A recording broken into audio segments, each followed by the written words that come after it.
Chapter 1. The Little Prince and His Tiny Planet. Once upon a time, there was a little prince. He lived on a tiny planet. The planet's name was asteroid B612. It was so small that the prince could see the sunset many times in one day. How beautiful, the little prince said every time he saw the sunset. He loved watching it. He only had to move his chair a little to see it again. On this planet, the little prince had 3 volcanoes. 2 of them were active. 1 of them was extinct. He cleaned the volcanoes every week. If I do not clean them, they might explode, the little prince said to himself. He was very careful. The planet also had many baobab seeds. Baobabs are big, dangerous trees. If the seeds grow, they can destroy the planet. The little prince pulled out the seeds every morning. It was hard work, but he always did it. There was also a rose on his planet. She was very beautiful. The rose grew from a small seed. One day, the seed became a flower. "Am I not the most beautiful flower you have ever seen?" asked the rose. "Yes, you are," said the little prince. The rose was proud. She wanted the little prince to take care of her. "Please water me," she said. "Protect me from the wind. And at night, cover me with the glass dome." The little prince loved the rose. But sometimes she said things that hurt him. "You are not very kind," the little prince said one day. The rose laughed. "You do not understand me," she said. The little prince felt sad. He did not know what to do. One day, he decided to leave his planet. "I will visit other planets," he said. "Maybe I will find answers." Chapter 2. The Planet of the King. The little prince visited the first planet. A king lived there. The king sat on a big throne. He wore a long royal robe.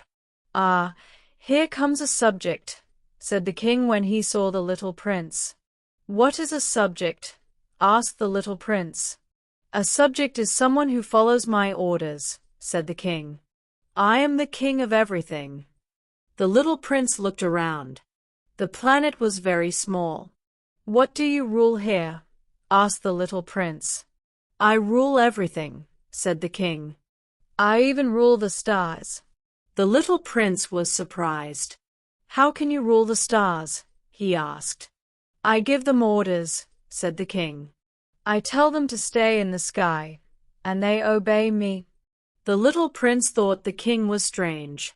"Can I sit down?" asked the little prince. "I order you to sit down," said the king. The little prince sat down. He started to laugh. "Why do you give orders for things that already happen?" he asked. "Because it makes me feel important," said the king. The little prince did not want to stay. He wanted to see more planets. "Can I leave?" he asked. "I order you to leave," said the king. "But remember, you are my ambassador." The little prince smiled. He bowed to the king and left. Chapter 3. The Planet of the Businessman. The little prince went to the next planet. There, he met a businessman.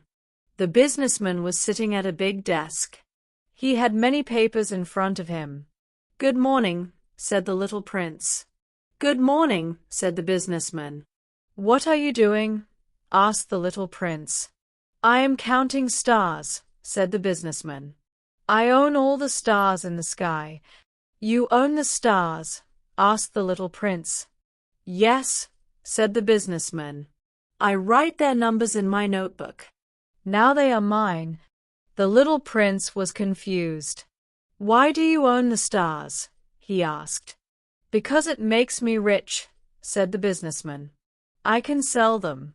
"But you cannot take the stars," said the little prince. "No, but I can count them." "That is enough," said the businessman. The little prince shook his head. "You are not doing anything useful," he said. The businessman did not answer. He was too busy counting. The little prince left the planet. Chapter 4.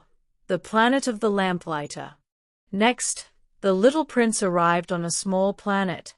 There, he saw a lamplighter. The lamplighter lit a street lamp every evening and turned it off every morning. "Good morning," said the little prince. "Good morning," said the lamplighter. "Why do you light the lamp?" asked the little prince. "It is my job," said the lamplighter. "The rules say I must light the lamp at night and turn it off in the morning." "But your planet is so small," said the little prince. "The day here is only 1 minute long." "Yes," said the lamplighter. "I light the lamp and turn it off every minute." The little prince felt sorry for the lamplighter. "Why don't you rest?" he asked. "I cannot," said the lamplighter. "The rules are the rules." The little prince thought the lamplighter was kind. "He is not selfish," he said to himself. "He thinks of others." But the little prince still left the planet. Chapter 5: Arriving on Earth. After visiting many planets, the little prince came to Earth. He saw mountains, deserts, and fields. He climbed a tall mountain. "Hello," he shouted. "Hello," the echo replied. "Where are the people?" he asked. But no one answered. Finally, he found a garden full of roses. The roses looked just like the rose on his planet. "My rose told me she was special," he said. "But here are so many roses." The little prince felt very sad. Chapter 6: Meeting the Fox. The little prince walked through a field. Suddenly, he saw a fox sitting under a tree. "Good morning," said the little prince. "Good morning," said the fox. "Who are you?" asked the little prince. "I am a fox," said the fox. "Come and play with me," said the little prince. "I feel lonely." "I cannot play with you," said the fox. "I am not tamed." "What does tamed mean?" asked the little prince. "It means to create a bond," said the fox. "Right now, you are just a boy to me, and I am just a fox to you. But if you tame me, we will become special to each other." The little prince thought about this. "How can I tame you?" he asked. "You must be patient," said the fox. "Sit a little closer to me each day. You will see, it takes time to create a bond." So, the little prince sat with the fox every day. Each day, he sat a little closer. The fox began to feel happy when he saw the little prince. One day, the fox said, "Now, you have tamed me. You are special to me, and I am special to you." The little prince smiled. But he was also sad. "I have to leave soon," he said. The fox looked at him. "I will miss you," said the fox. "But I will share a secret with you." "What is the secret?" asked the little prince. The fox said, "What is important is invisible to the eyes. You can only see clearly with the heart." The little prince thought about his rose. He realized she was special because he had cared for her. Chapter 7: Meeting the Railway Switchman. The little prince walked on until he found a railway switchman. The switchman was sitting next to train tracks, controlling levers. "Good morning," said the little prince. "Good morning," said the switchman. "What are you doing?" asked the little prince. "I send trains from one track to another," said the switchman. "Some trains carry people, and some carry goods." "Where are the people going?" asked the little prince. "They don't know," said the switchman. "They are always in a hurry." "Why are they in a hurry?" asked the little prince. "They are looking for something," said the switchman. The little prince thought about this. "They must be looking for what is important," he said. "Maybe," said the switchman. "But sometimes people miss what is important because they are always rushing." The little prince nodded. He remembered what the fox had said. What is important is invisible to the eyes. Chapter 8: Meeting the Merchant. The little prince's journey continued.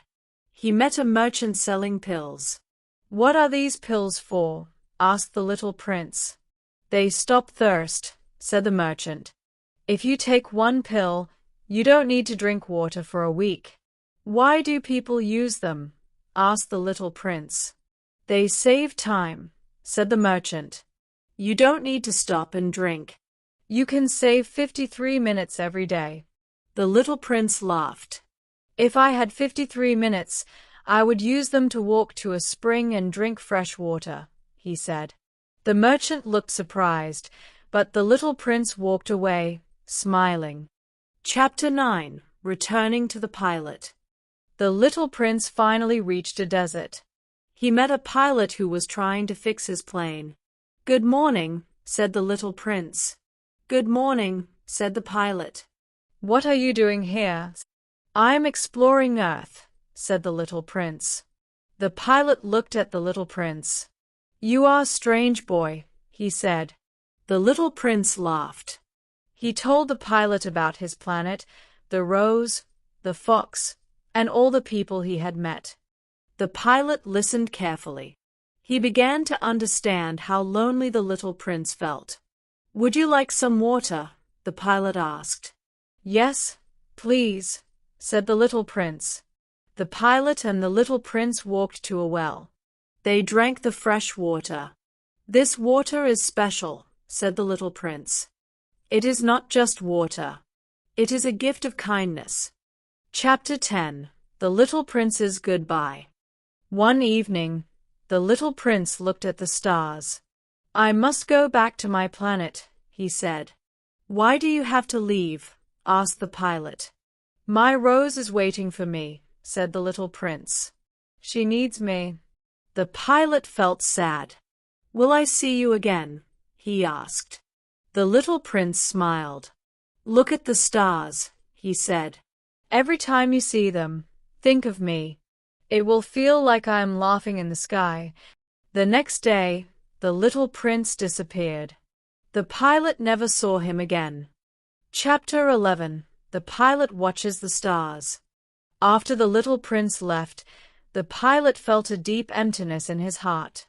Every evening, as the sun dipped below the horizon, he would sit outside and look up at the sky. The stars twinkled brightly, and the pilot remembered the little prince's words. Look at the stars. Every time you see them, think of me. It will feel like I am laughing in the sky. The first few nights were the hardest. The pilot stared at the sky, wondering if the little prince had made it back to his planet. He imagined the boy tending to his rose, protecting her from the wind and watching the sunsets he loved so much. One night, the pilot thought he heard laughter, soft and sweet, like the sound of the little prince. It wasn't real, but it filled him with warmth. Chapter 12. A Visit to the Well. One day, the pilot decided to visit the well where he and the little prince had shared their last drink of water. The journey through the desert was long, and the sun was fierce, but he felt a strange sense of peace. When he reached the well, he closed his eyes and imagined the little prince sitting beside him, smiling. He drew water from the well and drank it slowly, feeling the same kindness and joy he had felt when the little prince called it a gift. This water is special, the pilot whispered to himself, remembering. Chapter 13. The Pilot's Drawing. Back at home, the pilot took out a sketch pad and began to draw. He had drawn the little prince many times before, but now he wanted to capture every detail. His golden hair, his scarf blowing in the wind, his curious eyes. He even drew the stars around the little prince, shining brightly. Will others believe my story? The pilot wondered aloud. It doesn't matter. The stars and I know the truth. He smiled at his own thought. Chapter 14. The Stars Become a Comfort. As years passed, the pilot grew older, but his memories of the little prince remained as vivid as ever. On nights when he felt lonely, he would lie on the grass and gaze at the stars. They are like a million tiny windows, the pilot would say to himself. Behind one of them, the little prince is laughing. He shared his story with those who would listen, especially children. Many didn't understand, but a few did, and they looked at the stars differently from that day forward. Chapter 15. The Eternal Connection. One evening, as the pilot watched the stars, he felt a strange sense of happiness. He whispered to the sky, "Thank you, my friend. You taught me what is truly important: friendship, kindness, and love. Even though you are far away, you are always here in my heart." And as the stars twinkled above, the pilot could almost hear the gentle laughter of the little prince, reminding him of their bond that would never fade.